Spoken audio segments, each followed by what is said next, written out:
चलिए हम class start करते हैं।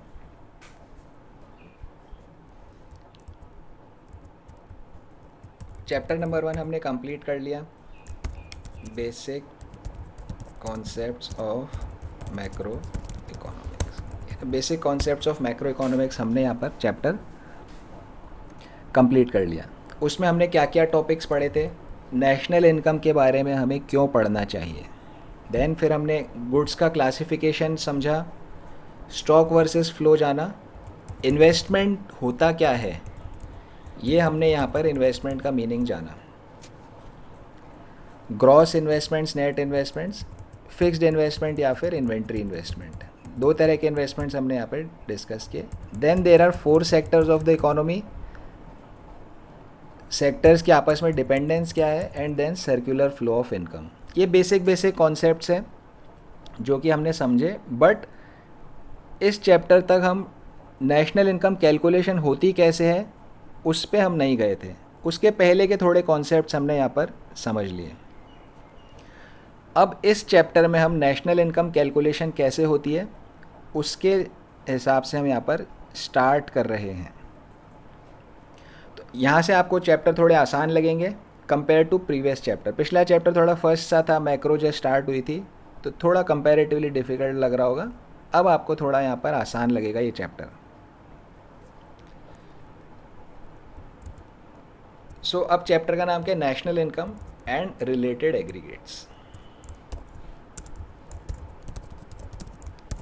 National income and related aggregates. One by one इसमें हम एक एक टॉपिक लेते हैं।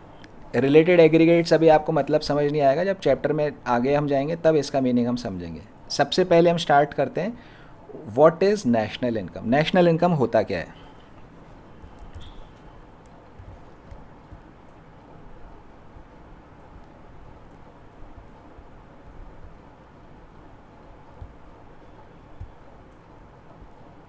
So what is national income?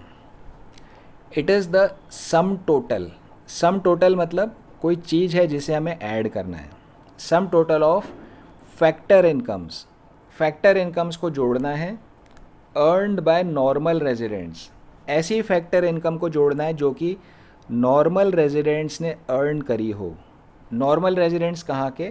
किसी भी देश के। हम बात करें तो इंडिया की, तो इंडिया के normal residents during an accounting year, किसी एक अकाउंटिंग ईयर में किसी एक देश के नॉर्मल रेजिडेंट्स ने जो फैक्टर इनकम अर्न करी है उन्हें जोड़ दो, तो जो सम आएगा that is called national income.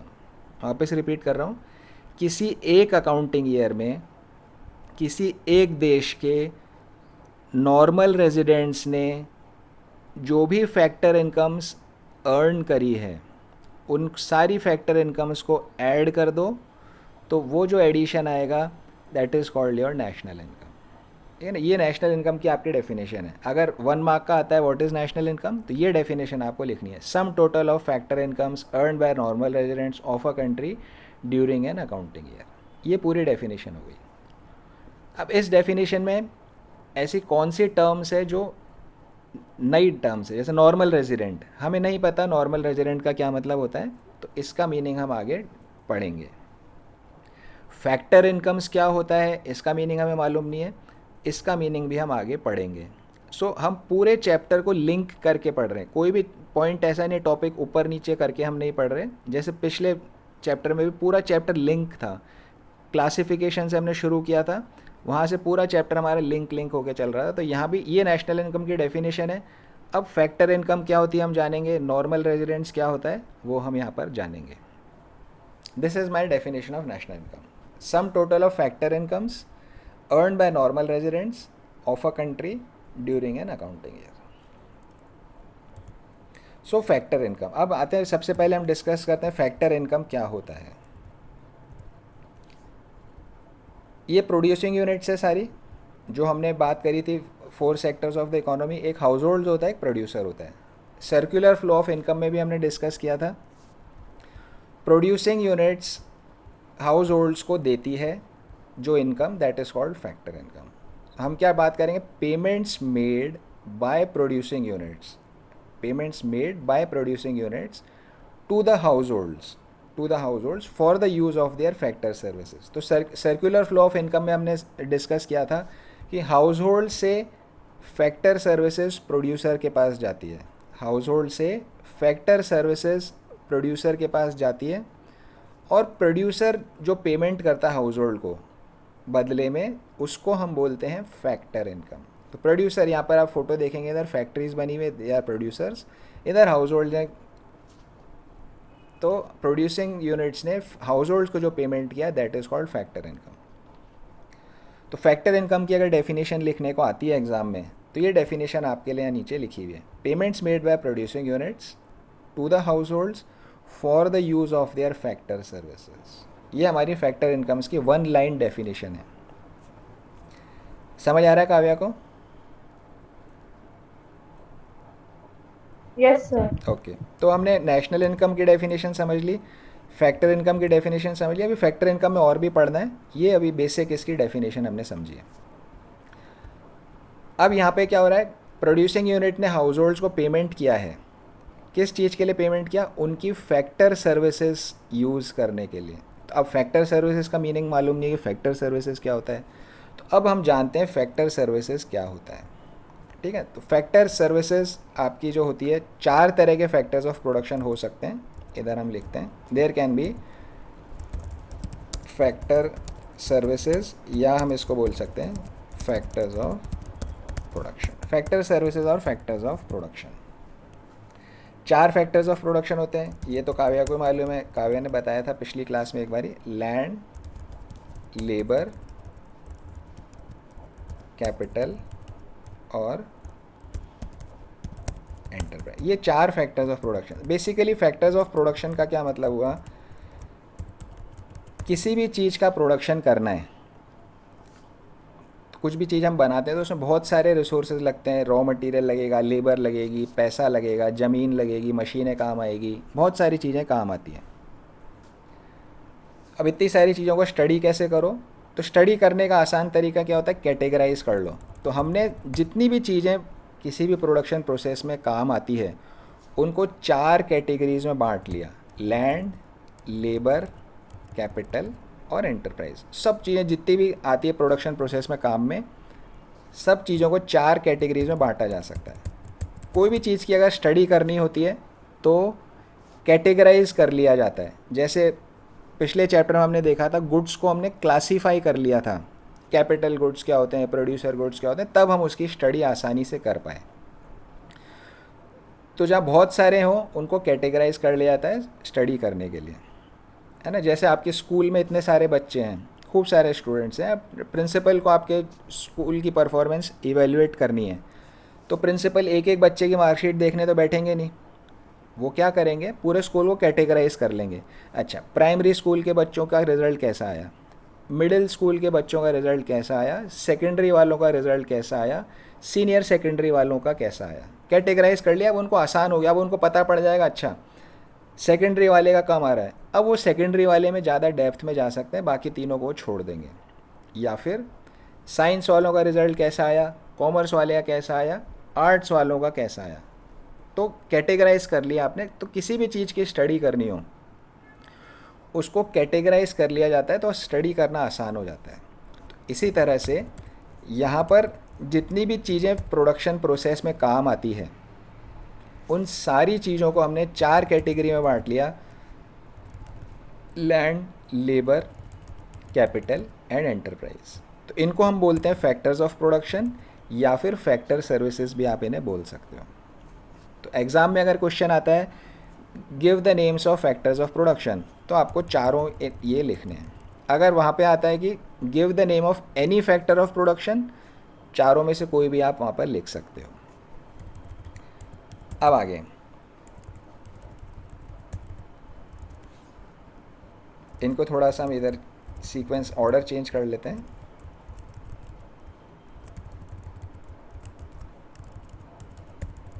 ठीक है. तो लेबर यूज़ करने पे ये चारों चीज़ें कौन देगा, सप्लाइड बाय हाउस होल्ड. ये चारों चीज़ें हाउस होल्ड सप्लाई करते हैं. और बदले में प्रोड्यूसिंग यूनिट्स पेमेंट करेगी, payment by producing units, payment यहाँ पे प्रोड्यूसिंग यूनिट्स करेगी। तो लेबर के अगेंस्ट में, मतलब मान लीजिए हाउस होल्ड ने प्रोड्यूसिंग यूनिट को लेबर दी, तो बदले में लेबर्स के बदले में पेमेंट क्या करेगा हाउस होल्ड इनको, इसको हम बोलते हैं compensation of employees. Compensation of employees यहाँ पर बोला जाता है, जो पैसा दिया उसको बोला जाता है कंपेंसेशन ऑफ एम्प्लॉयज़। शॉर्ट में वेजेस बोलते हैं कि वेजेस दी जाती है, but wages is a part. तो आप कंपेंसेशन ऑफ एम्प्लॉयज़ टर्म याद रखो तो बेटर है, क्योंकि न्यूमेरिकल्स में यही टर्म यूज़ होती है। तो वेजेस को हम यहाँ पर से हटा देते हैं। लेबर के अगेंस्ट में कंपेंसेशन ऑफ एम्प्लॉयज़ दिया जाता है। लैंड के अगेंस्ट में रेंट दिया जाता है या फिर रॉयल्टी दी जाती है। तो किसी की ज़मीन यूज़ करी तो उसके बदले में किराया दिया जाएगा उसको। कैपिटल के बदले में क्या दिया जाता है, इंटरेस्ट दिया जाता है। किसी की कैपिटल यूज़ करी तो इंटरेस्ट पे करेंगे, और किसी की एंटरप्राइज यूज़ करी तो उसको प्रॉफिट्स का पेमेंट होता है। तो ये 4 तरह के फैक्टर पेमेंट्स हुए, है ना। ये तो हमारी क्या हुई, ये ऊपर वाली चारों तो हुई फैक्टर सर्विसेज या फिर फैक्टर्स ऑफ प्रोडक्शन, और ये नीचे वाले जो हुए ये हमारे हो गए फैक्टर पेमेंट्स। ये फैक्टर पेमेंट्स हो गए। पे करने वाले के नज़रिए से देखो तो पेमेंट हो गया, लेने वाले के नज़रिए से देखो तो फैक्टर इनकम हो गया। तो फैक्टर पेमेंट और फैक्टर इनकम में कोई फ़र्क नहीं है। देने वाला बोलता है मैं देता हूँ, लेने वाला बोलता है मैं लेता हूँ, but it is same thing. तो factor payments, factor incomes, there is no difference. Factor incomes के नाम अगर लिखने क्या क्या होंगे, factor income, compensation of employees, rent या रॉयल्टी, इंटरेस्ट एंड प्रॉफिट्स। ये आपके 4 तरह की फैक्टर इनकम हो गई। तो फैक्टर्स ऑफ प्रोडक्शन आएगा तो लैंड, लेबर, कैपिटल, एंटरप्राइज लिखना है। फैक्टर इनकम आएगा तो compensation of employ, rent, royalty, interest, profits लिखना है। अगर फैक्टर इनकम में लैंड, लेबर, कैपिटल लिख दिया तो इट इज़ रॉन्ग। हालांकि आप कंसेप्ट उसी की बात कर रहे हो, बट फैक्टर इनकम में अगर लैंड, लेबर लिख दिया तो एग्जामिनर 0 कर देगा मार्क्स। फैक्टर्स ऑफ प्रोडक्शन लिखना है, आपने compensation of employees, interest, profit लिख दिया तो मार्क्स नहीं मिलेंगे। तो वाइल रिलेटेड कॉन्सेप्ट है, आपके माइंड में भी आपको पता है कि आप क्या बोलना चाह रहे हो, लेकिन कुछ और बोल गए तो फिर मार्क्स नहीं मिलेंगे। तो क्लियर ध्यान रखना है, factor services, factors of production, ये 4 होते हैं। फैक्टर पेमेंट्स, फैक्टर इनकम्स, ये 4 यहाँ पर होती है।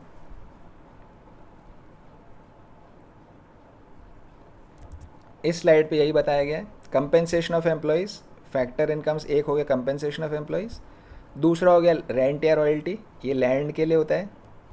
Interest for use of capital, profit for use of entrepreneurship. ये 4 तरह की फैक्टर इनकम्स यहाँ पर हो गई। सो हमारे स्लाइड में क्या था, sum total of factor incomes. Factor incomes का सम करना है, मतलब compensation of employees plus rent या royalty plus interest plus profit will give you national income. इन चारों को जोड़ना है, नेशनल इनकम आ जाएगी इनकम मेथड से। तो जब आप न्यूमेरिकल्स करोगे तो वह इतना सही करना है, वहाँ पे इन चारों चीज़ को जोड़ना है और आराम से आपके नेशनल इनकम निकल जाएगी। थोड़ा फैक्टर इनकम से रिलेटेड रूल्स देख लेते हैं। These are received by households, yes households को मिलता है। These are paid by producers, producers pay करते हैं, हमें मालूम है। Factor incomes and factor payments are same thing, factor incomes और फैक्टर पेमेंट्स सेम चीज़ है। अगर हाउस होल्ड के पॉइंट ऑफ व्यू से देखोगे तो फैक्टर इनकम है, प्रोड्यूसर के पॉइंट ऑफ व्यू से देखोगे तो फैक्टर पेमेंट है। Factor income is earned income. अभी इसका मीनिंग हम जानेंगे, what is this earned income, इसको हम समझते हैं। ओनली फैक्टर इनकम, ये दोनों पॉइंट पे अभी हम आएंगे। यहाँ तक कुछ डाउट काव्या को? No sir. ठीक है, अब हम आते हैं फैक्टर इनकम समझ आएगा। Factor income is earned income का क्या मतलब है? सो जब हमने यहाँ पर नेशनल इनकम में लिखा था कि सम टोटल ऑफ फैक्टर इनकम्स, कि फैक्टर इनकम्स का सम टोटल करना है, तो हम एक क्वेश्चन पूछेंगे, भाई क्या इनकम और भी कोई होती है या सिर्फ फैक्टर इनकम ही होती है? अगर सिर्फ फैक्टर इनकम ही होती है तो हम ऐसे ही लिख देते हैं सम टोटल ऑफ इनकम्स। लेकिन अगर कोई और भी इनकम होती है फैक्टर इनकम के अलावा, मतलब उस वाली इनकम को हमें छोड़ देना है, तो वो ऐसी इनकम कौन सी होती है जिसे हमें छोड़ना है? तो इसका आंसर क्या है? दो तरह की इनकम होती है, दो तरह की इनकम होती है। एक होती है फैक्टर इनकम और एक होती है आपकी ट्रांसफ़र इनकम। दो तरह की इनकम होती है यहाँ पे, टू टाइप्स ऑफ इनकम। दो तरह की इनकम है, factor income and transfer income.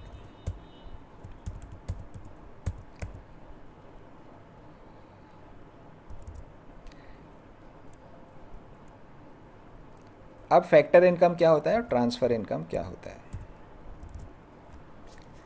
मान लीजिए कि मैंने आपको 100 रुपीज़ का नोट दे दिया।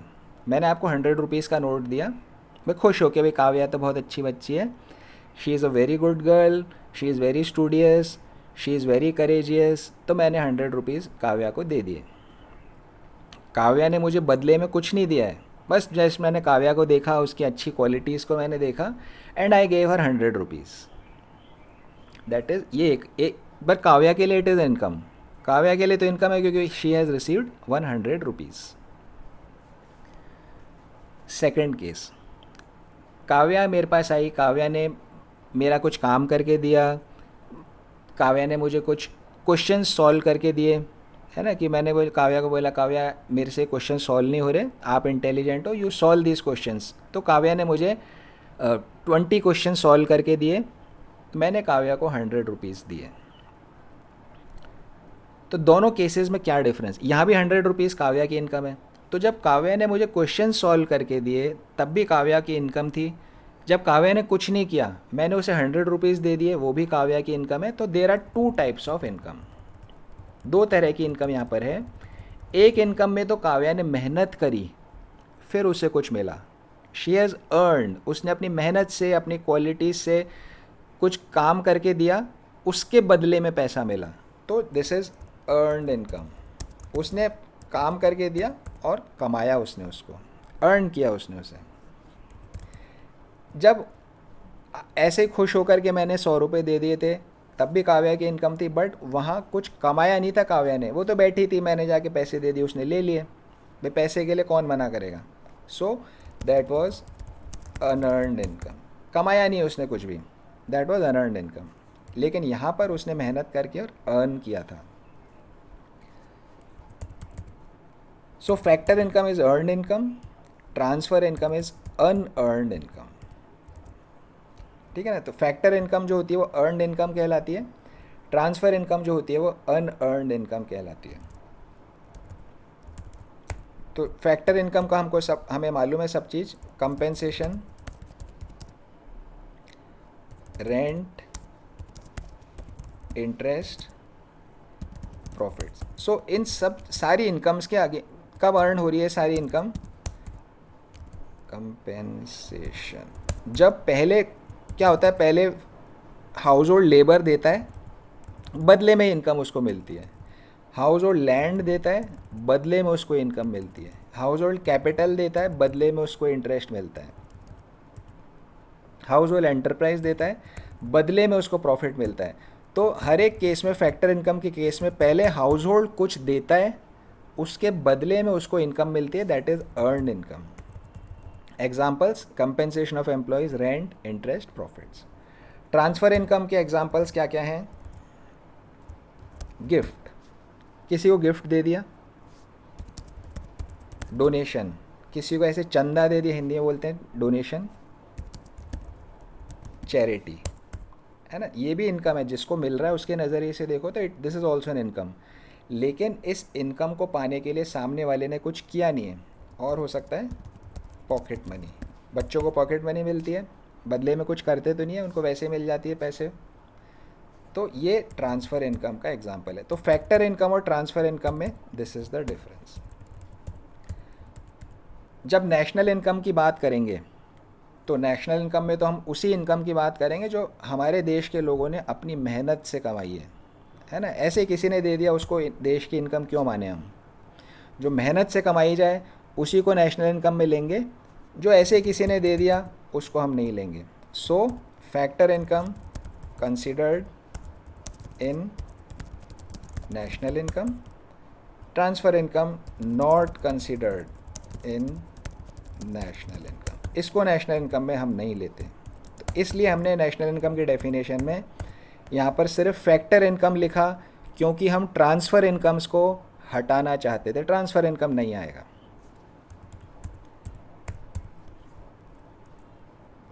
तो factor income included in national income, transfer income not included in national income.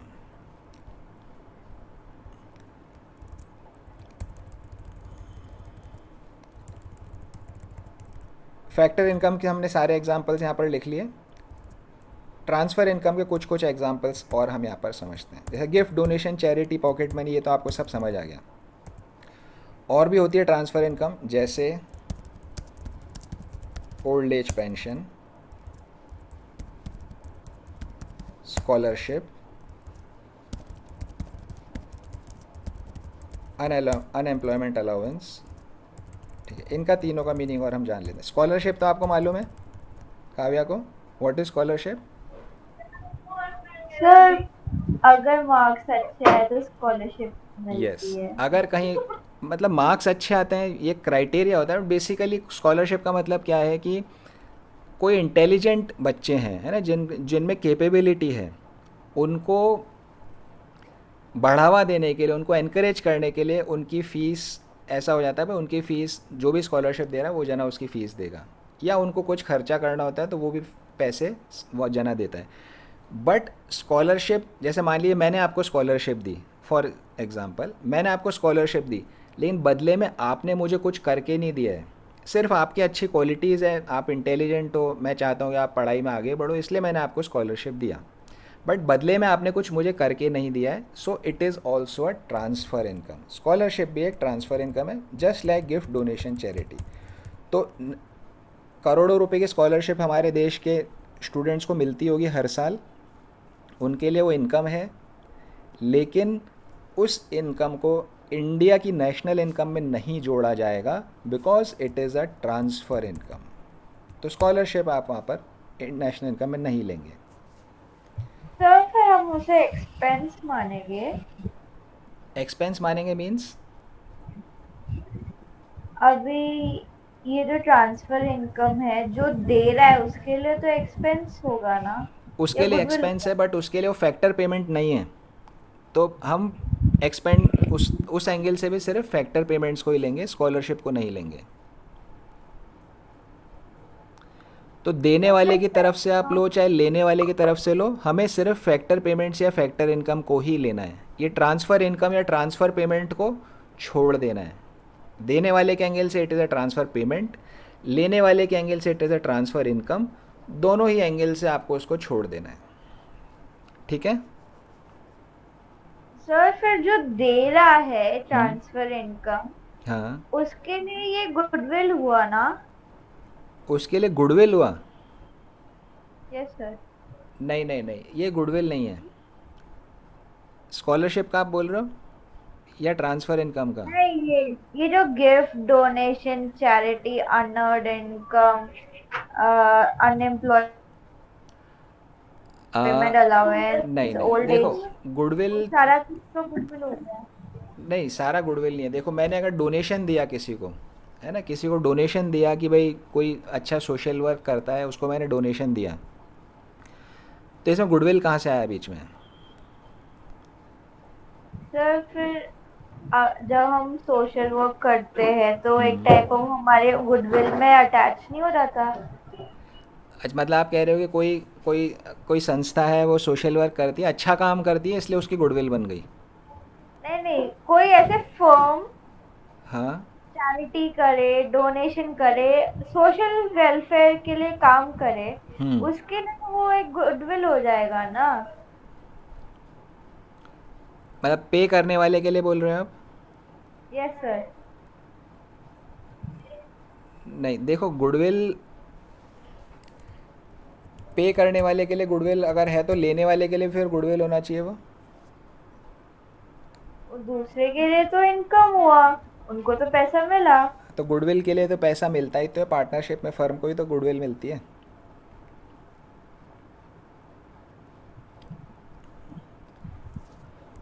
देखो गुडविल की जब हम बात करते हैं, है ना, गुडविल की जब हम बात करते हैं अकाउंटेंसी के अंदर, तो वो हमेशा कमर्शियल सेंस में करते हैं। कमर्शियल सेंस में कि कोई बिज़नेस चल रहा है, कोई बिज़नेस अगर चल रहा है, वो बिज़नेस अच्छा प्रॉफिट कमा रहा है, तो उसकी गुडविल है, मार्केट में उसकी बहुत अच्छी गुडविल है, जिसके कारण ज़्यादा लोग उससे उसके पास सामान खरीदने आते हैं, ज़्यादा लोग उससे सर्विसेज लेने आते हैं, तो उसकी गुडविल वहाँ पर एस्टैब्लिश हो रही है ना। तो गुडविल एक असेट हो गया उनके लिए, जिसके थ्रू वो ज़्यादा प्रॉफिट्स कमा रहे हैं, है ना। तो अब गुडविल ऐसा नहीं है कि सिर्फ बिजनेस वाला ही अर्न कर सकता है, गुडविल किसी की भी हो सकती है। इवन जो सोशल वर्क कर रहा है, गुडविल उसकी भी हो सकती है कि भाई ये संस्था बहुत अच्छा काम करती है, गरीबों में बहुत अच्छा काम करती है, तो वो गुडविल वहाँ भी हो सकती है। स्टूडेंट की गुडविल हो सकती है टीचर के मन में कि भाई ये बच्चा तो बहुत अच्छा है, चुपचाप बैठा बैठा अपना पढ़ाई करता रहता है, किसी से झगड़ा नहीं करता है, किसी को परेशान नहीं करता है, टीचर्स को उल्टे सीधे नाम नहीं बनाता है ना। तो स्टूडेंट की भी गुडविल हो, तो गुडविल किसी की भी हो सकती है। गुडविल ऐसा नहीं है कि भाई सिर्फ बिजनेस की हो, गुडविल किसी की भी हो सकती है। हम पार्टनरशिप फर्म के अंदर स्पेसिफिक गुडविल के टॉपिक को हम डिस्कस करते हैं, क्योंकि वहाँ पर प्रॉफिट शेयरिंग की बात आ जाती है। वहाँ पर प्रॉफिट को शेयर करना है, प्रॉफिट को शेयर करना है, असेट्स को शेयर करना है कि भाई जब नया पार्टनर 1/4 1/5 का पार्टनर बन जाएगा, तो वो असेट्स का भी पार्टनर होगा और प्रॉफिट्स का भी पार्टनर होगा। जैसे कोई मान लीजिए सी एडमिटेड फॉर 1/4 शेयर, अब 1/4 शेयर उसका असेट्स में भी हो गया, प्रॉफिट्स में भी हो गया।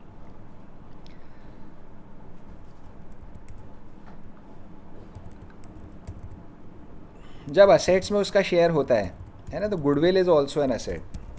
Goodwill is also an asset, goodwill भी एक असेट है, लेकिन ये गुडविल जो है बैलेंस शीट में नहीं होता, but it is not in balance sheet, ये बैलेंस शीट में नहीं है। तो नए पार्टनर से इसका कंट्रीब्यूशन कैसे लिया जाए, नए पार्टनर से इसका कंट्रीब्यूशन कैसे लिया जाए, उसके लिए गुडविल का टॉपिक वहाँ पर हमने बनाया है कि ओल्ड पार्टनर्स ने अपनी मेहनत से एक असेट बनाया था, उस असेट में भी नए पार्टनर का शेयर होने वाला है, तो उससे हम पैसा ले लेते हैं, दैट इज़ गुडविल। तो वाइल गुडविल किसी की भी हो सकती है, लेकिन स्पेसिफिक पार्टनरशिप वाले चैप्टर के अंदर हम गुडविल को कमर्शियल सेंस में यूज़ करते हैं।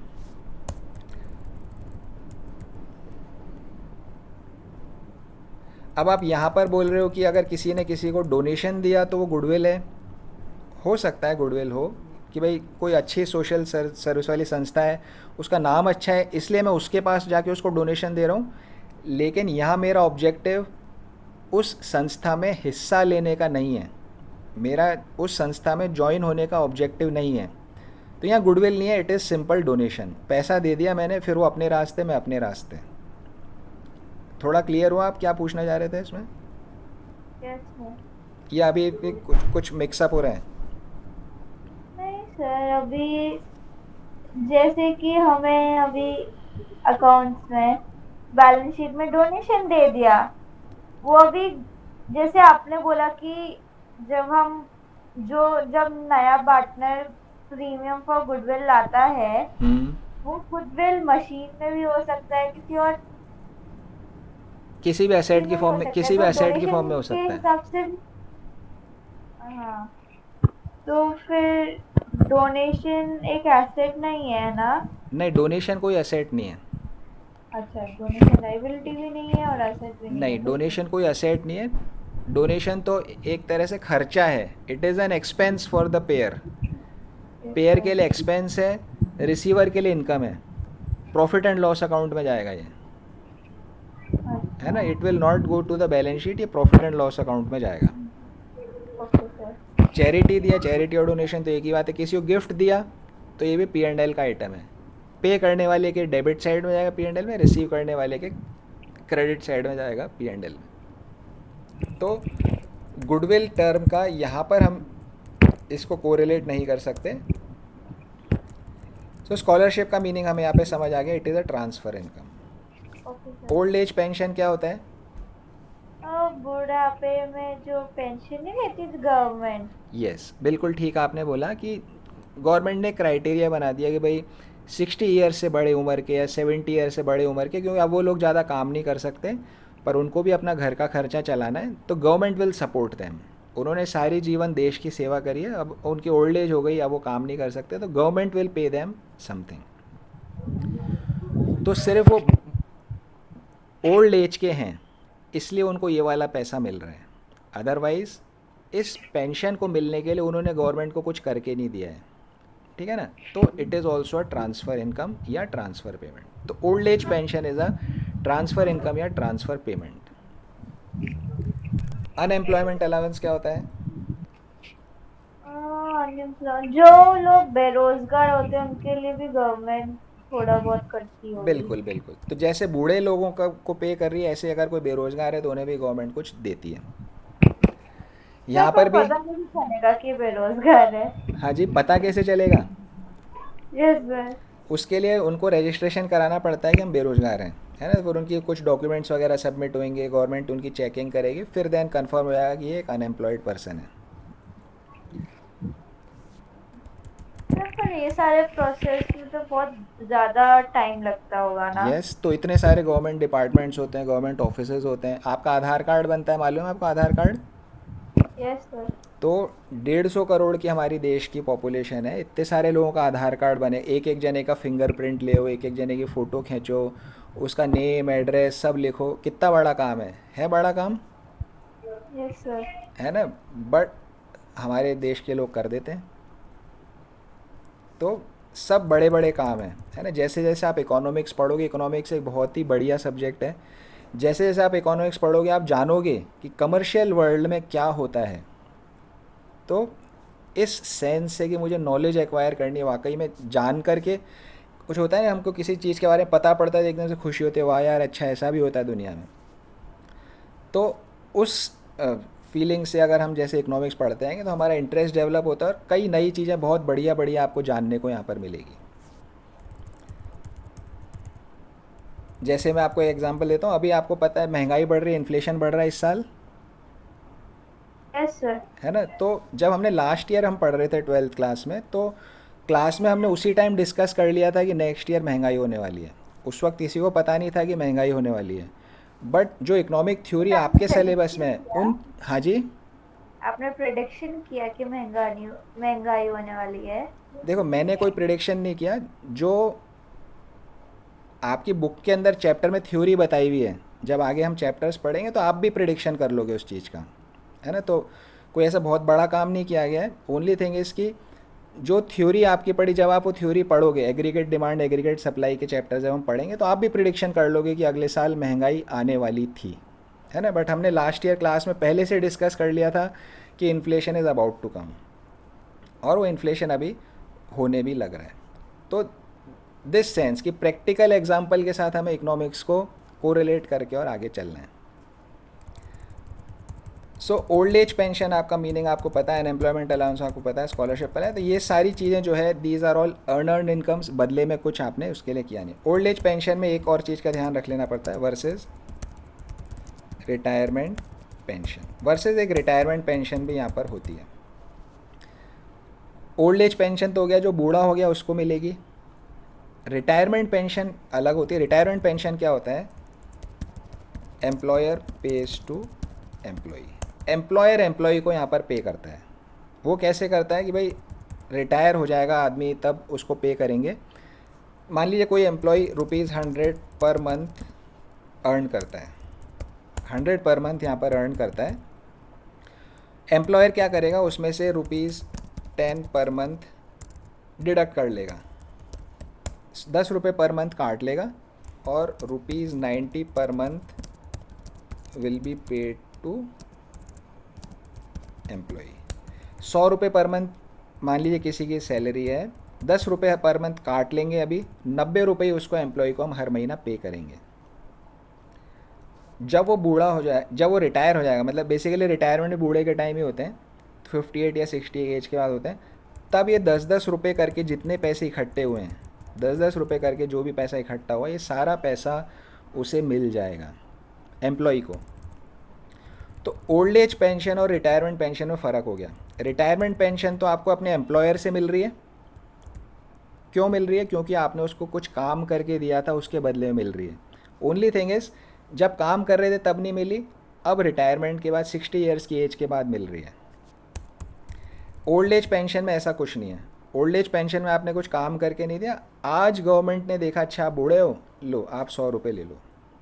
तो while old age pension is a transfer income. Sir yes Kavya? Sir पर अगर जल्दी नौकरी छोड़ दी तो तब भी मिलता है? हाँ, जल्दी नौकरी, उसके कुछ क्राइटेरिया होते हैं रिटायरमेंट पेंशन के। तो अगर वो क्राइटेरिया आपने फुलफ़िल कर दिए, मिनिमम नंबर ऑफ़ सर्विस आपने कर ली है, तो आपको पेंशन मिलती है। उसको रिटायरमेंट पेंशन ही आपको बोलेंगे। लेकिन ध्यान क्या रखना है यहाँ पे कि रिटायरमेंट पेंशन जो है it is a factor income. Retirement pension जो है वो फैक्टर इनकम है, वो कंपेंसेशन ऑफ एम्प्लॉयज़ का पार्ट है, इसका हिस्सा है रिटायरमेंट पेंशन। तो ये फैक्टर इनकम है। नेशनल इनकम में रिटायरमेंट पेंशन आएगा, लेकिन old age pension national income में नहीं आएगा, because it is a transfer income. तो डिफरेंस समझ आ गया दोनों में आपको? Yes sir. ओके। सो ये यहाँ पर इस पे ये सब यही लिखा था। तो फैक्टर इनकम और ट्रांसफ़र इनकम में डिफरेंस हमें यहाँ पर क्लियर हो गया है। तो हमें सिर्फ फैक्टर इनकम को उसमें लेना है।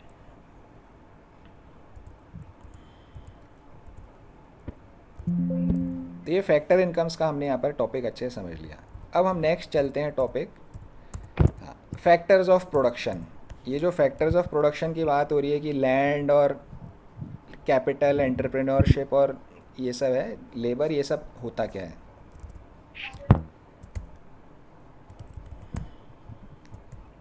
लेबर, लैंड, कैपिटल, एंटरप्राइज, ये सब क्या होता है हम ये भी समझ लेते हैं। नाम पढ़ के तो आपको लग रहा है लैंड मतलब ज़मीन, लेबर मतलब जो मजदूर होते हैं वो, कैपिटल मतलब कुछ पैसा इन्वेस्ट किया वो सब कैपिटल, एंटरप्राइज मतलब जो आपके एंटरप्रेन्योरियल एबिलिटीज़ होती है वो। जैसे share. Share is not an enterprise. Share तो शेयर कैपिटल का हिस्सा है। हाँ जी। शेयर कैपिटल हो गया, फिर शेयर हमें फिर इंटरेस्ट मिलता है। हाँ। नहीं, शेयर पे डिविडेंड मिलता है। तो शेयर अलग चीज़ है, शेयर एक डिफरेंट चीज़ है, उसको हम अलग से समझेंगे। अभी हम इसका मीनिंग समझते हैं। लैंड, लेबर, कैपिटल, एंटरप्राइज होता क्या है। एक नॉर्मल परलेंस में तो जो मीनिंग आप समझते हो कि लैंड ज़मीन है, लेबर मजदूरी है, इकोनॉमिक्स में इसका स्कोप थोड़ा ज़्यादा वास्ट होता है। इकोनॉमिक्स में इसका मीनिंग सिर्फ उतना ही नहीं है जितना हम नॉर्मली समझते हैं। सो इकोनॉमिक्स में लैंड, लेबर, कैपिटल, एंटरप्राइज का क्या मतलब होता है ये अब हम जानते हैं। लैंड, सबसे पहले लैंड क्या होता है? इट इंक्लूड्स, देखो इसमें सिर्फ ज़मीन नहीं है, राइट हैंड साइड के बॉक्स में आपको देखना है। It includes land, soil, natural resources, सारे नेचुरल रिसोर्सेज भी लैंड में आ गए, freely given to man by nature. जो भी नेचुरल रिसोर्सेज आप ज्योग्राफी में पढ़ते थे, क्योंकि नेचर ने फ्री में दिया है सब कुछ। वाटर, एनर्जी, एयर, मेटल्स, जो मेटल्स माइनिंग करते हैं सारे लैंड में आते हैं। तो बेसिकली लैंड में क्या क्या आ गया? जितने भी रिसोर्सेज नेचर ने ह्यूमंस को फ्री में दिए हैं सारे लैंड में आ गए।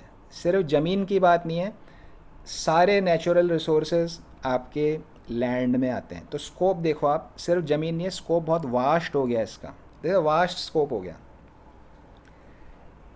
इट कैन बी रिन्यूएबल, तो लैंड रिन्यूएबल भी हो सकता है, जैसे फॉरेस्ट है। रिन्यूएबल मतलब जो अपने आप उग जाए।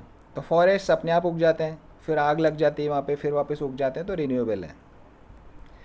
They can be non renewable like oil and gas, petrol, diesel, ये सब भी नेचर ने फ्री में दिया है, तो ये सब नॉन रिन्यूएबल है। तो रिन्यूएबल, नॉन रिन्यूएबल रिसोर्सेज जितने भी थे वो सब लैंड में आ रहे हैं। तो लैंड की एक नई डेफिनेशन आपको यहाँ समझने को मिल रही है। Land is the primary factor of production. Primary factor of production है, हर चीज़ लैंड से बनना स्टार्ट होती है, आगे फिर उसके कुछ और चीज़ें बनती हैं। तो it is a primary factor of production. Fixed in quantity, quantity इसकी फिक्स है भाई, नेचुरल रिसोर्सेज जितने हमको मिल गए, अब उसको हम कम ज़्यादा नहीं कर सकते। It has lack of mobility, इनको एक जगह से दूसरी जगह ले जाना आसान नहीं है, ले जा सकते हो बट आसान नहीं है। It has lack of mobility. जैसे फॉरेस्ट है, फॉरेस्ट जहाँ उग रहे हैं वहीं उग रहे हैं, है ना। या जैसे माइंस है, माइंस जहाँ पर है वहीं से आप एक्सट्रैक्ट करोगे, माइन तो वहीं की वहीं रहेगी, उसमें से मेटल निकाल कर आप ट्रकों में भर के दूसरे ले जा सकते हो। तो मोबिलिटी है बट डिफ़िकल्ट है, लैक ऑफ मोबिलिटी है, इतना आसानी से आप इसको मोबाइल नहीं है।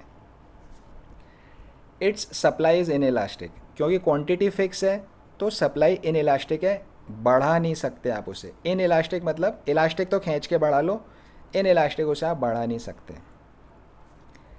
Importance varies based on nature of business, depending on क्या आपका बिजनेस है उसके बेस पे इसकी इम्पोर्टेंस कम या ज़्यादा हो सकती है। जैसे मान लो कि मेरा कंप्यूटर वाला काम है, कंप्यूटर पे मैं काम करके देता हूँ, तो मुझे इस सब की लैंड वाली चीज़ की ज़्यादा ज़रूरत नहीं है, इसकी इंपॉर्टेंस मेरे बिज़नेस में ज़्यादा नहीं है। कंप्यूटर पे मैं काम करके दे रहा हूँ, इनका सबका क्या करना है। लेकिन जो माइनिंग वाला कंपनी है, जो माइनिंग करती है, उसको तो सारा बिज़नेस इसी पे चलता है। ऑयल वाली कंपनी है, उसका सारा बिज़नेस इसी पे चलता है। तो importance varies based on nature of business, क्या बिज़नेस है उसके बेस पे इस फैक्टर ऑफ प्रोडक्शन की इम्पोर्टेंस घटती या बढ़ती है।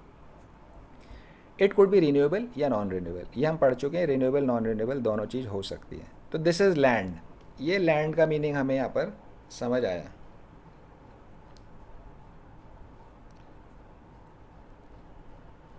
जो आप नॉर्मली लैंड का मतलब समझते हो उससे ये डेफिनेशन आपकी काफ़ी अलग है। अब आगे बढ़ते हैं।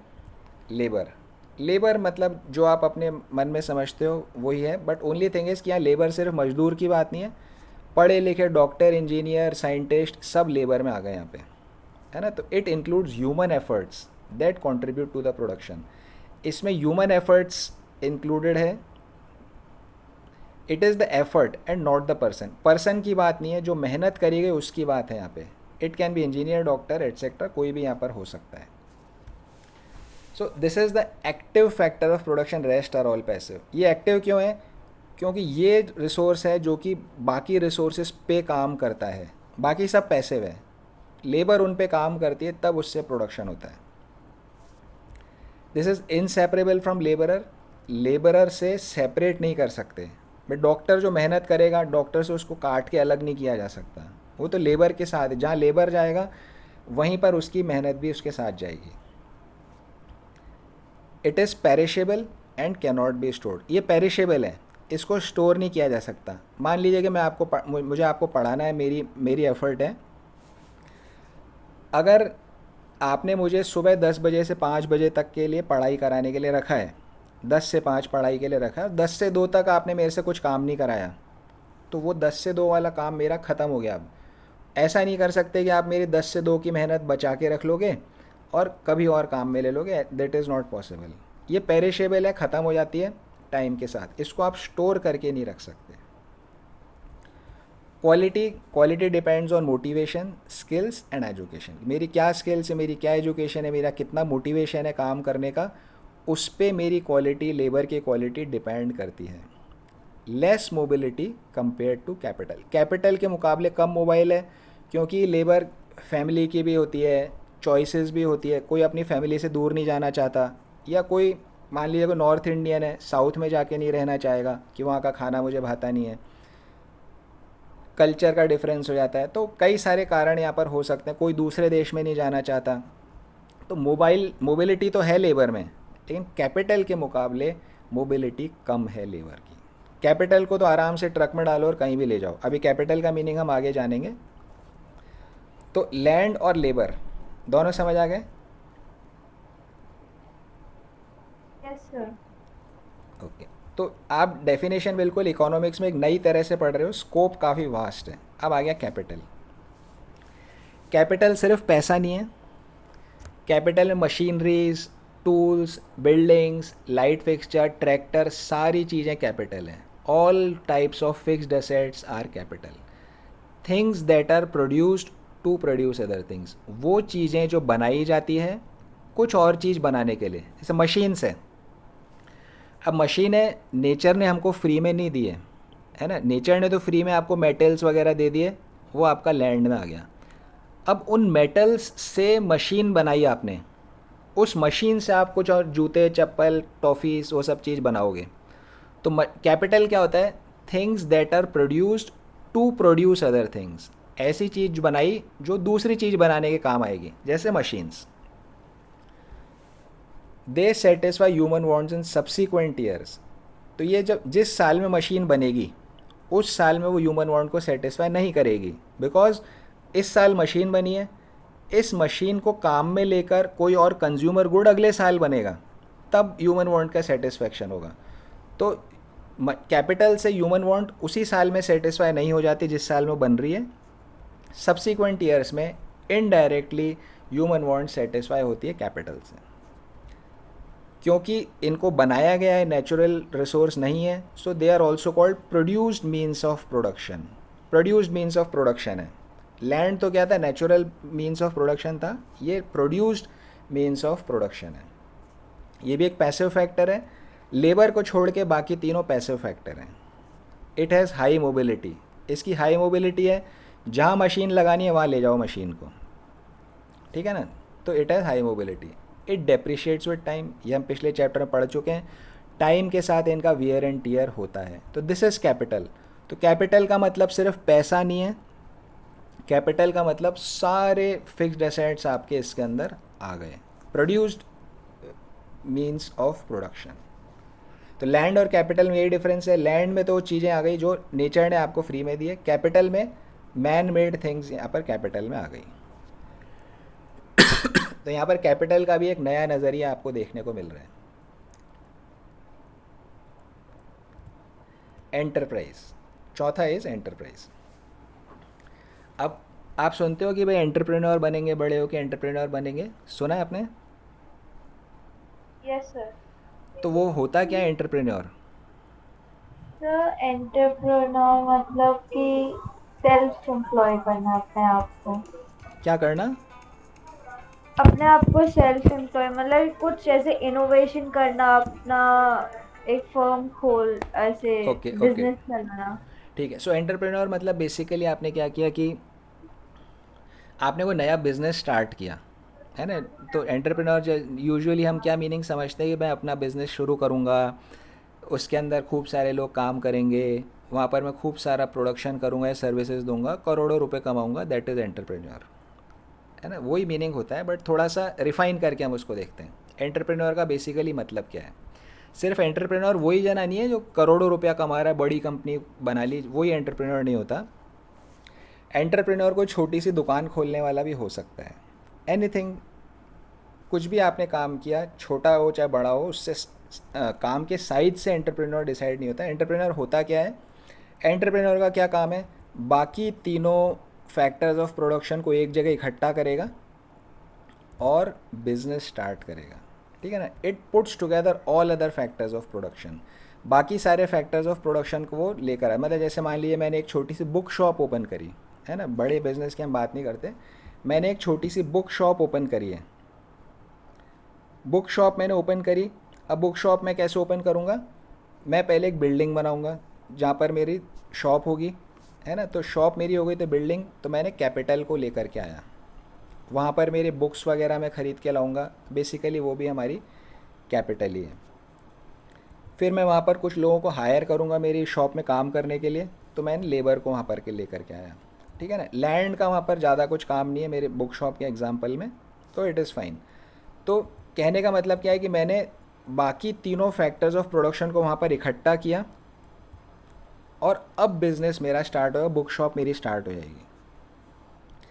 वाइल बाकी जो फैक्टर्स ऑफ प्रोडक्शन है, जिसको मैंने लोगों को हायर किया, लेबर को लाया हूँ मैं, उनको तो हर महीने सैलरी मिलेगी.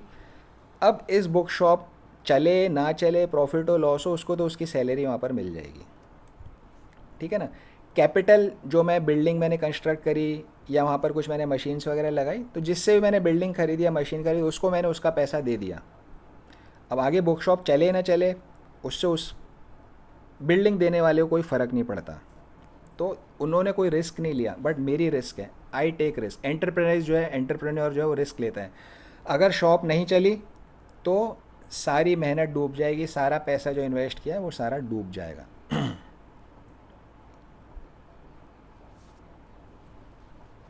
सो it puts together all other factors of production, it takes risk. तो एंटरप्राइज जो एंटरप्रेन्योर जो हम बोलते हैं, एंटरप्रेन्योर का ये मीनिंग है लिटरल सेंस में। It controls the policies of the firm. जो मैंने बुक शॉप ओपन करा वहाँ क्या पॉलिसी होएगी, पॉलिसी मतलब जैसे एम्प्लॉयज़ को कितनी बजे शॉप पे आना है, कितनी बजे जाएंगे, क्या रेट पे मैं सामान बेचूंगा, कहाँ से मैं ख़रीदूंगा बुक्स, किसको मैं बेचूंगा, किस टाइप की बुक्स मैं बेचूंगा, स्कूल की, कॉलेज की, इंजीनियरिंग की, कॉमर्स की, आर्ट्स की, ये सारी पॉलिसीज़ एंटरप्रेन्योर डिसाइड करेगा। It controls the policies of the firm. Firm की पॉलिसीज़ यहाँ पर एंटरप्रेन्योर डिसाइड कर रहे हैं। अब एंटरप्रेन्योर ने रिस्क लिया, एंटरप्रेन्योर ने पॉलिसीज़ डिसाइड करी, एंटरप्रेन्योर मेहनत करके बाकी सारे फैक्टर्स ऑफ प्रोडक्शन को इकट्ठा किया एक जगह पे। अब उसको क्या मिलेगा, उसको रिवॉर्ड मिलेगा अगर प्रॉफिट होता है तो, in the form of profits, fame and reputation. Profits मिलेंगे, नाम मिलेगा, उसकी रेपुटेशन यहाँ पर बढ़ने की। सो एंटरप्राइज, तो एंटरप्राइज वाले की क्या एक्स्ट्रा बात है, दे आर सेल्फ मोटिवेटेड, है ना, सेल्फ मोटिवेटेड है। कोई मुझे आके बोल नहीं रहा भाई तुम बुक शॉप खोलो, बट मैंने खुद मोटिवेशन है, मेरी इच्छा है कि मैं बुक शॉप ओपन करूं। तो दे आर सेल्फ मोटिवेटेड। जो वहाँ पर काम कर रहा है, मेरी बुक शॉप के अंदर जो काम कर रहा है, जिसको मैंने एम्प्लॉयमेंट में रखा है, उसको मैं बोलूँगा तब वो काम करेगा, मैं उसको बताऊँगा तुझे क्या करना है तब वो करेगा, ठीक है ना। या वो काम करेगा ही नहीं, मैं उसको डांटूंगा तूने काम नहीं किया, टाइम पे नहीं किया, फिर वो करेगा। तो वो सेल्फ मोटिवेटेड पर्सन नहीं है। लेकिन एंटरप्राइज वाला सेल्फ मोटिवेटेड है। मेरी बुक शॉप है, मुझे बोलने वाला कोई नहीं है कि भाई तू काम कर मत कर, मेरा मोटिवेशन मेरे अंदर से आ रहा है। तो they are self motivated. They usually start a new venture. तो ये सारी क्वालिटीज़ देख करके अब आपको पता पड़ गया होगा, दे usually start a new venture. तो एंटरप्रेन्योर कौन होता है, जो अधिकतर नया वेंचर स्टार्ट करता है, नया बिजनेस स्टार्ट करता है, जैसा कि आपने बोला। तो ये आपकी एंटरप्राइज हुई। ये चारों फैक्टर्स ऑफ प्रोडक्शन जब मिल जाते हैं, देन फिर आपका जो है कोई प्रोडक्शन प्रोसेस काम करता है। तो land, labour, capital and enterprise, ये चारों का मीनिंग आपको समझ आया, यस सर। है ना। एक नया पर्सपेक्टिव मिला कि इकोनॉमिक्स में इसका मीनिंग क्या होता है। जब तक हम लैंड, लेबर, कैपिटल पढ़ रहे थे, हमें समझ नहीं आ रहा था कि भाई क्या है, सारे फैक्टर्स ऑफ प्रोडक्शन आ गए कि नहीं आए। लेकिन अब जब आप देखते हो कि अच्छा सारे नेचुरल रिसोर्सेज यहाँ कवर हो गए, सारी मैन मेड मशीन्स यहाँ कवर हो गई, सारी लेबर यहाँ कवर हो गई, और इन सबको इकट्ठा करने वाला एंटरप्रेन्योर यहाँ आ गया। अब कोई भी ऐसा रिसोर्स बचता नहीं है। किसी भी फैक्ट्री में चले जाओ, किसी भी खेत में चले जाओ, किसी एरोप्लेन कंपनी में चले जाओ, किसी मिसाइल बनाने वाली कंपनी में चले जाओ, कहीं भी आप चले जाओ, यही चार कैटेगरी हो सकती है सारे रिसोर्सेज की, सारे फैक्टर्स ऑफ प्रोडक्शन की। तो ये हमारे चार फैक्टर्स ऑफ प्रोडक्शन यहाँ पर हुए, ठीक है। तो वापस नेशनल इनकम की डेफिनेशन पे आते हैं। What is national income, some total of factor incomes. Factor income की मीनिंग समझते हुए हम फैक्टर इनकम का मतलब हमने समझा, फिर उसके बाद हम फैक्टर्स ऑफ प्रोडक्शन का मीनिंग समझने चले गए, फिर फैक्टर्स ऑफ प्रोडक्शन का मतलब हमने जाना। बीच में हमने factor income and transfer income का भी डिफरेंस साथ के साथ समझ लिया। तो अभी हमारा ये वाला डिब्बा पूरा हो गया। अब नेक्स्ट आती है बात earned by normal residents. Normal residents का यहाँ पर क्या मतलब है, earned by normal residents. Next हमारा टॉपिक आ गया कि नॉर्मल रेजिडेंट्स होते कौन हैं। तो ये हम बिल्कुल नेशनल इनकम कैसे कैलकुलेट होता है वो समझ रहे हैं। सारी फैक्टर इनकम जोड़ लेंगे, किन की फैक्टर इनकम जोड़ेंगे, नॉर्मल रेजिडेंट्स की जोड़ेंगे। तो अब हम नॉर्मल रेजिडेंट्स क्या होते हैं वो हम समझना स्टार्ट करते हैं।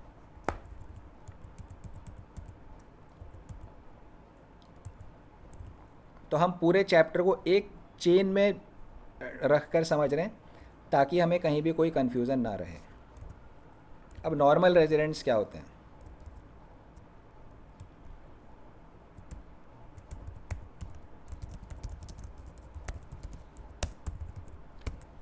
नॉर्मल रेजिडेंट्स, रेजिडेंट का मतलब तो जैसे क्या होता है, व्हाट इज़ रेजिडेंट, आपको क्या मतलब पता है रेजिडेंट का?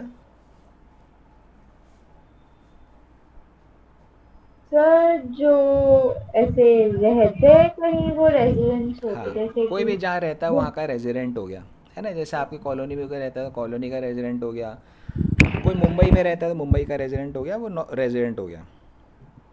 अब कोई मुंबई में रहता है, किसी काम से वो कहीं दिल्ली चला गया, कैलकाटा चला गया, तो वो एक अलग बात है, बट नॉर्मली वो मुंबई का रेजिडेंट है ना। तो ऐसा ज़रूरी नहीं कि कोई किसी देश के रेजिडेंट की अगर बात हो रही है तो कहीं और जा नहीं सकता, नॉर्मली वो कहाँ रहता है, दैट इज़ नॉर्मल रेजिडेंट।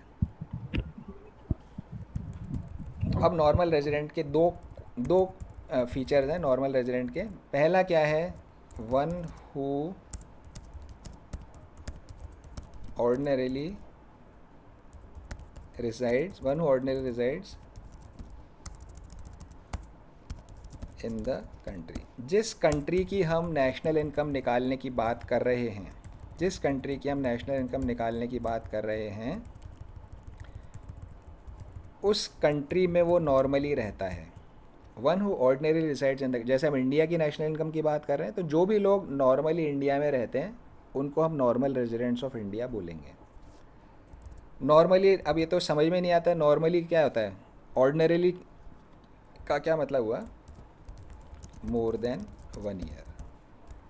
अगर 1 साल से ज़्यादा कोई जना किसी देश में रहता है तो फिर वो उस देश का रेजिडेंट हो जाएगा। कोई जना इंडिया में 1 साल से ज़्यादा रह रहा है, 1 साल से ज़्यादा कितना भी हो सकता है, 2 साल, 5 साल, 10 साल, फिर वो इंडिया का ऑर्डिनरीली रेजिडेंट हो जाएगा, मोर देन 1 ईयर। अब हम इसको आराम से समझ सकते हैं। पहले ऑर्डिनरीली रिजाइड तो क्या बड़ी सब्जेक्टिव सी बात थी, अब मोर देन 1 ईयर से बात समझ में आ गई। अब क्योंकि बात इनकम की हो रही है तो सिर्फ रहने से काम नहीं चलेगा, साथ ही साथ एक और बात क्या होनी चाहिए, whose centre of economic interest, whose centre of economic interest lies in that country, whose centre of economic interest lies in that country. अब सेंटर ऑफ इकोनॉमिक इंटरेस्ट क्या होता है, बेसिकली आप बिल्कुल हिंदी में प्योर भाषा में बोल सकते हो, जिस देश में आप अपनी रोजी रोटी कमाते हो दैट इज़, उस कंट्री में आपका सेंटर ऑफ इकोनॉमिक इंटरेस्ट है ना। इकोनॉमिक टर्म से बोलेंगे जहाँ प्रोडक्शन कर रहे हो, कंजम्पशन कर रहे हो, एक्सपेंडिचर कर रहे हो, वो वाला देश है। हिंदी में बिल्कुल आसान भाषाएं समझने के लिए, जहाँ आप अपनी रोजी रोटी कमाते हो वहाँ आपका सेंटर ऑफ इकोनॉमिक इंटरेस्ट है।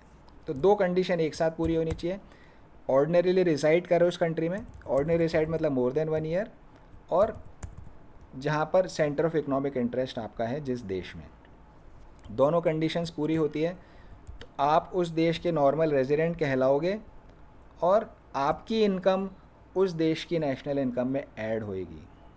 जितने भी लोग इंडिया में रहते हैं, जो ऑर्डिनरी इंडिया में रेसाइड करते हैं या जिनका centre of economic interest India में है, उन सारे लोगों की इनकम को जोड़ेंगे तो नेशनल इनकम यहाँ पर बन जाएगी।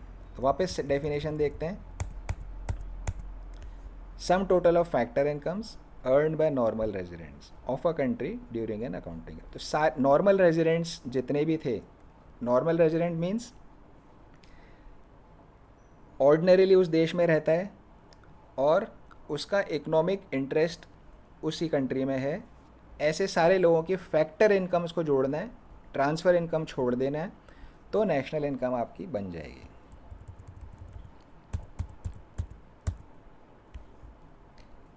अब नॉर्मल रेजिडेंट की दो कंडीशंस होती है, कंडीशन 1 और कंडीशन 2, ठीक है। दोनों एक साथ पूरी होनी चाहिए, ऐसा नहीं कि एक पूरी हो रही है, दोनों पूरी होनी चाहिए।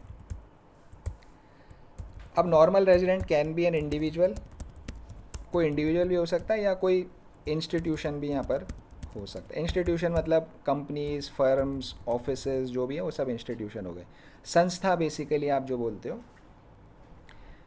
इंडिविजुअल भी, इंस्टीट्यूशन भी है। मैं भी आ गया, जिस कंपनी में मैं काम करता हूँ वो भी आ गई, क्योंकि कंपनी भी अर्न करती है, मैं भी अर्न करता हूँ। मैं भी आ गया, जिस फर्म में मैं काम करता हूँ वो भी आ गई। तो नॉर्मल रेजिडेंट इंडिविजुअल भी होएगा, वो इंस्टीट्यूशन भी होएगा।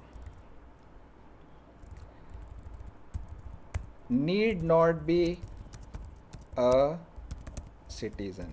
सिटीज़न हो जरूर नहीं, सिटीज़न अलग चीज़ है, नागरिक जो होता है that is a different thing. नागरिक में तो ऐसा होता है भाई जो इस देश में पैदा हुआ है वो नागरिक होता है, या उसके forefathers, grandfather, grandmother वो लोग पैदा हुए हैं तो नागरिक बन जाते हैं। बट नागरिक की कंडीशन अलग होती है। हमारी कंडीशन रेजिडेंट के लिए ये वाली दोनों है। यहाँ पैदा होने से कोई लिंक नहीं है। कोई चाहे पैदा अमेरिका में हुआ हो, अगर उसकी ये दोनों कंडीशन इंडिया में पूरी हो रही है तो इंडिया का रेजिडेंट माना जाएगा नेशनल इनकम के लिए। सो नॉर्मल रेजिडेंट्स में क्या क्या आ गया? Includes citizens and non citizens. Citizens भी आ गए, नॉन सिटीजन दोनों यहाँ पर आ गए। तो कोई इंडिया का सिटीजन है लेकिन वो अमेरिका का रेजिडेंट हो सकता है, वो अमेरिका में रह रहा है 10 साल से, वहीं जाके बस गया, तो नेशनल इनकम में तो फिर वो अमेरिका की नेशनल इनकम में गिनेंगे ना उसको, इंडिया की नेशनल इनकम में उसको नहीं गिना जाएगा। तो वो यहाँ पर सेंस है। कोई अमेरिका का आदमी है, इंडिया में आके बस गया, या जैसे अदनान सामी। अदनान सामी सुना है आपने, कौन है? No sir. वो पाकिस्तान का था बट वो इंडिया में आकर बस गया, यहीं रहने लग गया। अब तो खैर उसको इंडिया की सिटीजनशिप भी मिल गई है, बट था पाकिस्तान का, इंडिया में ही रहता है, यहीं काम करता है, तो इंडिया उसकी जो भी इनकम होगी वो सब इंडिया की नेशनल इनकम में काउंट होएगी। तो सिटीजन्स नॉन सिटीजन्स दोनों यहाँ पर कवर हुए। या तो नॉर्मल रेजिडेंट है, जो नॉर्मल रेजिडेंट नहीं है उसको फिर हम क्या बोलते हैं? Non residents. Those who are not normal residents are called non residents. तो जो भी जना इन दोनों कंडीशन को फुलफ़िल नहीं करता है, जो इन दोनों कंडीशंस को फुलफ़िल नहीं करता उसको नॉन रेजिडेंट बोलेंगे। जो इन दोनों कंडीशंस को फुलफ़िल करता है उसको हम नॉर्मल रेजिडेंट बोलेंगे। ये हमारा मीनिंग हुआ नॉर्मल रेजिडेंट्स। अभी इसमें काफ़ी चीज़ें और पढ़नी है हमें, वो हम आगे पढ़ेंगे, बट ये नॉर्मल जो मीनिंग है नॉर्मल रेजिडेंट्स का हमें यहाँ पर मतलब समझ में आ गया। तो जो भी लोग इन कंडीशंस को फुलफ़िल करते हैं उनकी सारी फैक्टर इनकम को ऐड कर लो, बस वही नेशनल इनकम है। तो जब आप न्यूमेरिकल्स करोगे तो आपको आराम से बात समझ में वहाँ पर आ जाएगी। ठीक है, तो आज के लिए हमारा इतना सफिशेंट है। कल हम इस नॉर्मल रेजिडेंट के टॉपिक से आगे कंटिन्यू करेंगे, कुछ और टॉपिक्स भी हमें इसमें आगे पढ़ने।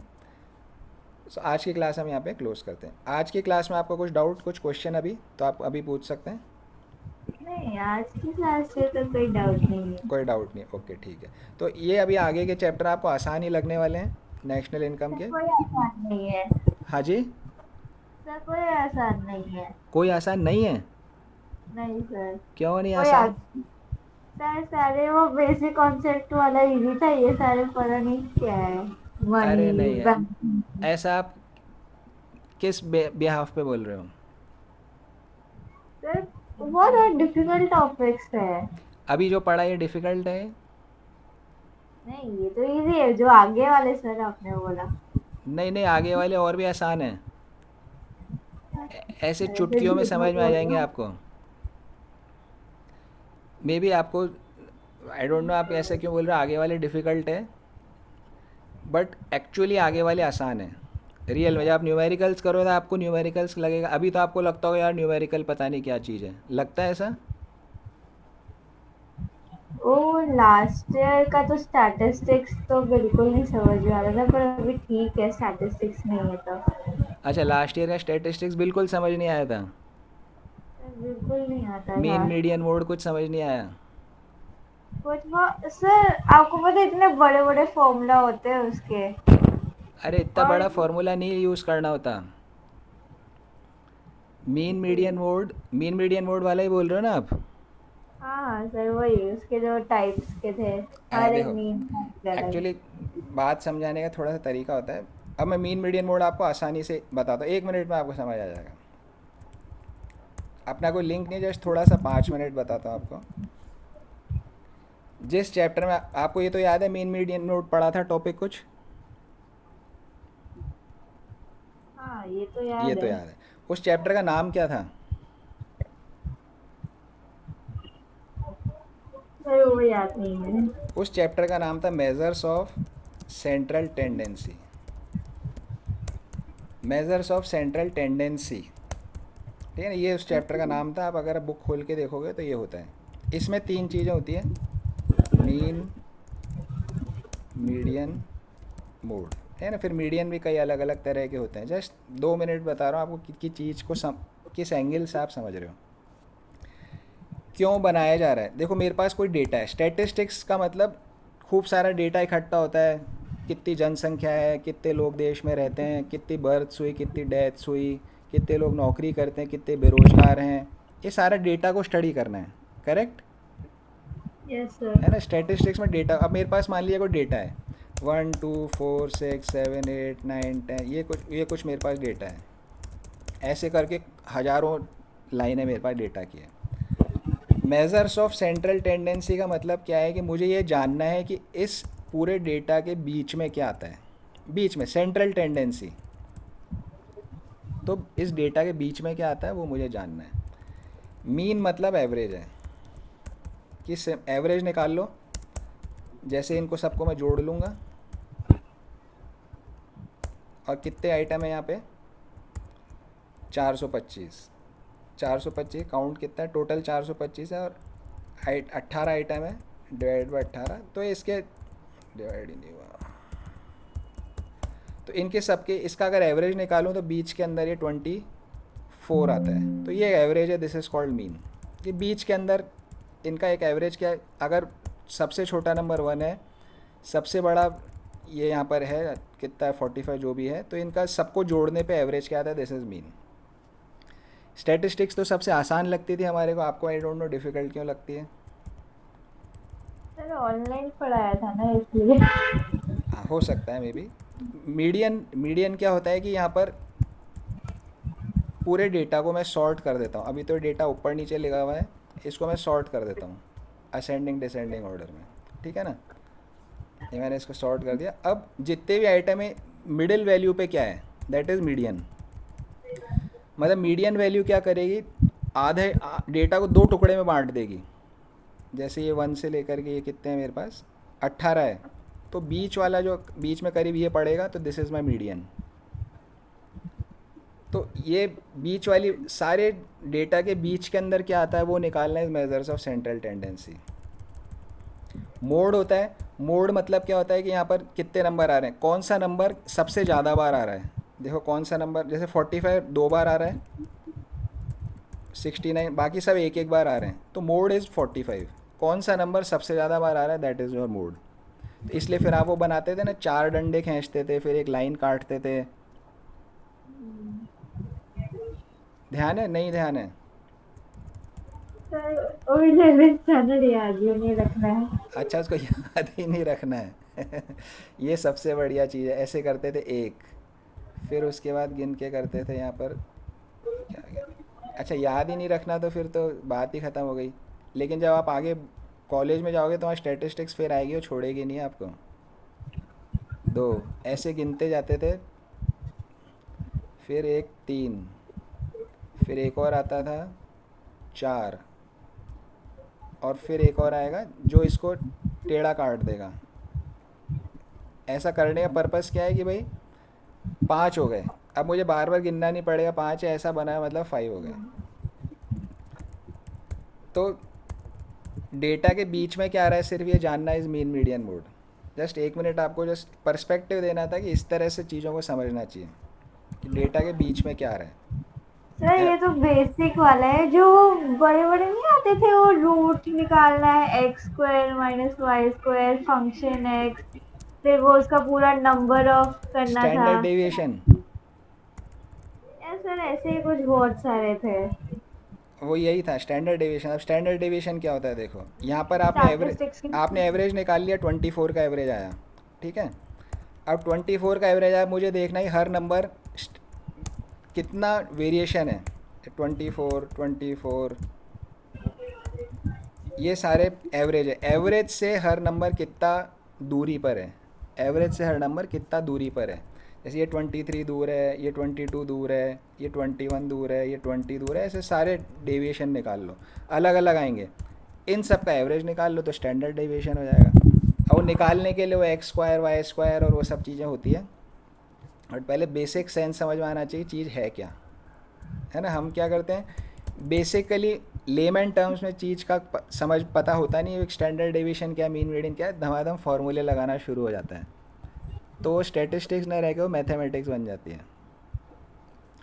एनीवे तो वो स्टैटिस्टिक्स थोड़ा डिफ़िकल्ट था, मैथमेटिकल ज़्यादा था, पर यहाँ इकोनॉमिक्स में आपको प्रॉब्लम नहीं आएगी। आज का समझ में आया नहीं आया? आज का आ गया। आज का आ गया। आज का पढ़ने से पहले इस टॉपिक के लिए भी आप यही सोचते होगे कि भाई डिफ़िकल्ट है बहुत? नहीं सर, ये वाले तो इजी है। तो कौन सा वाला डिफ़िकल्ट है फिर? पहले बता दो, वरना आप पूरा समझते जाओगे, बोलते जाओगे आगे वाला हार्ड है, आगे वाला हार्ड है। नहीं, जैसे कि अभी वो इंडियन इकोनॉमिक्स पूरा हिस्ट्री है। मैंने आर्ट्स इसलिए नहीं ली क्योंकि मेरे को स्टैटिस्टिक्स पसंद नहीं है। हाँ वो तो पूरा हिस्ट्री है, पर पूरा हिस्ट्री नहीं है, शुरू के एक दो चैप्टर हिस्ट्री है, बाकी आगे तो ज्योग्राफी भी है उसमें। हाँ सर, इसलिए तो। अच्छा, आर्ट्स इसलिए नहीं ली कि हिस्ट्री पसंद नहीं थी और साइंस क्यों नहीं ली? सर मेरे को बचपन से समझ नहीं आती साइंस। अच्छा, बचपन से समझ में नहीं आती है, ये भी सही है। और फिर कॉमर्स क्यों ली फिर? सर सोचा कि मतलब कि कॉमर्स नया नया सब्जेक्ट है, बेसिक से पढ़ाएंगे, पूरा ABCD टाइप ऑफ पढ़ाएंगे, इसलिए ले ली। हाँ तो बिल्कुल ABCD से ही सही बात, आपने बिल्कुल ठीक सोची बात, तो बात आपने बिल्कुल ठीक सोची है। तो आप तो इंडियन इकोनॉमी पे चले गए, मैं तो अभी इस किताब की अभी नेशनल इनकम वाले चैप्टर की सिर्फ पूछ रहा हूँ, इसमें इसके लिए मैंने बोला था कि ये आसान लगेगा,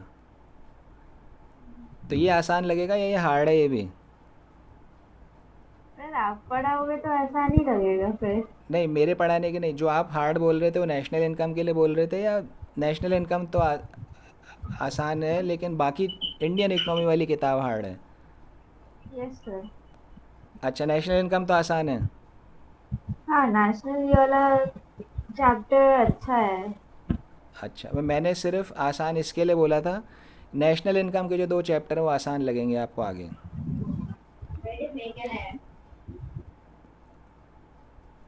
इंडियन इकोनॉमी भी आसान लगेगा। इंडियन इकोनॉमी एक्चुअली दूसरे स्टूडेंट्स को आसान लगता है, मैक्रो हार्ड लगती है सबको, इंडियन इकोनॉमी आसान लगता है। पर आपने कारण बड़ा सही बताया, सब्जेक्ट आर्ट्स इसीलिए नहीं ली, हिस्ट्री मुझे पसंद नहीं थी, साइंस इसलिए नहीं, बचपन से समझ में नहीं आई। सही है। और कॉमर्स इसलिए ली भाई क्योंकि ABCD से पढ़ाएंगे। सही है, मज़ेदार बात आपने बताई। चलो ठीक है, तो कल हम फिर नॉर्मल रेजिडेंट पढ़ेंगे। आज की क्लास क्लोज करें?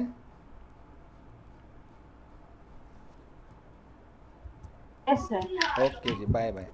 Bye sir.